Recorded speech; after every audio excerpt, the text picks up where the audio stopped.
लेकिन वो यहाँ आया ही क्यों? वो हमसे मिलने आए थे बापू साहब, किंतु हमने साफ कह दिया अब हम उनसे कभी नहीं मिलना चाहेंगे। आप ठीक थे बापू साहब, अब भाई साहब पहले जैसे नहीं रहे। आपके बारे में भी न जाने क्या भला बुरा कह रहे थे कि पूछना तुम्हारे बापू साहब से कि किसके साथ हाथ मिलाया है।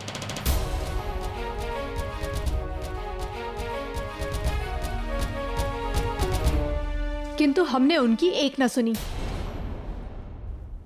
खमोगणी हुकुम, संदेश आया है।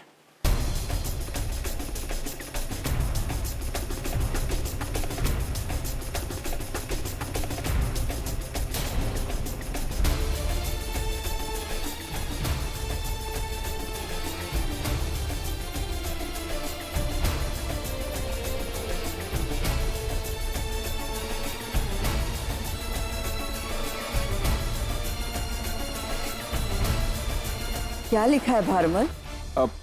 माँ साहब, विवाह का संदेश है। वो लोग कल ही सांभर पहुंच रहे हैं और चाहते हैं कि विवाह भी वहीं हो। भगवान दास, हमें तुरंत सांभर के लिए निकलना होगा। सांभर में बारात के स्वागत का प्रबंध करो। सैनिक, संगीतज्ञ और सजावट वालों को तुरंत आदेश दो। जी बापू साहब।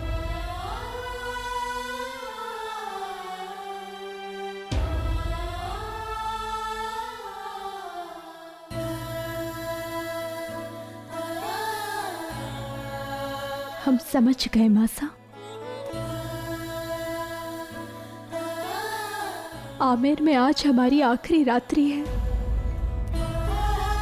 आप चिंता मत कीजिए, हम तैयार हैं।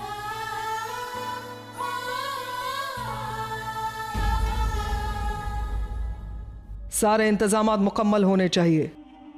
हम मानते हैं कि राजा लोग शहंशाह और जोधा के निकाह के लिए राजी है, लेकिन हमें यह बात नहीं भूलनी चाहिए कि राजा लोग हमारे दुश्मन हैं। दुश्मन और ऊंट किस करवट बैठ जाए भरोसा नहीं। बेहतरीन से बेहतरीन लड़ाकों को शहंशाह के आसपास तैनात किया जाए और एक सेना की टुकड़ी भी तैयार रखो। हम जैसा कह रहे हैं बिल्कुल वैसा ही हम जिल्ले इलाही का इस बाल बुलंद हो। कितना ख्याल रखती हैं ना आप हमारा।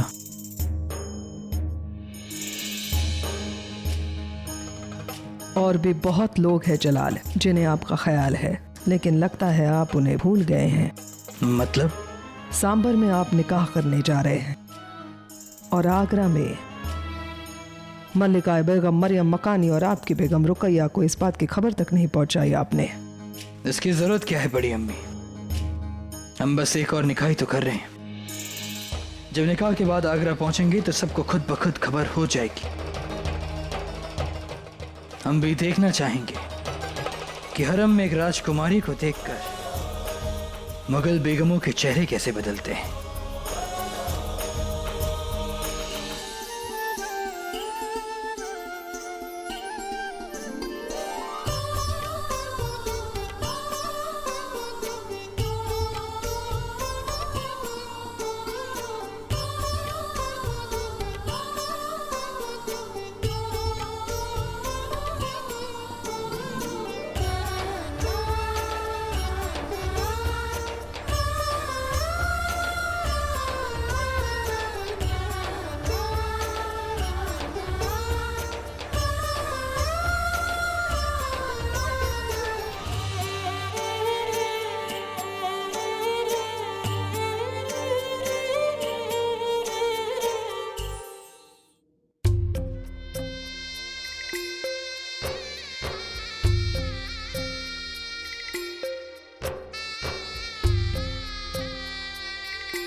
इन्हें सदा अपने पास रखना जो था।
बचपन से लेकर आज तक मासा बापूसा के कई बार मना करने पर भी ये चौखट हमने सैकड़ों बार पार की,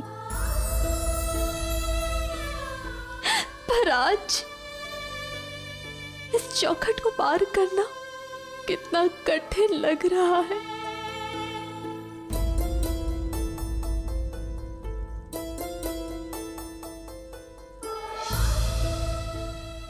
हे माँ भवानी, अपनी कृपा हमारे आमेर पर, इस माटी पर और हमारे परिवार पर सदैव बनाए रखना।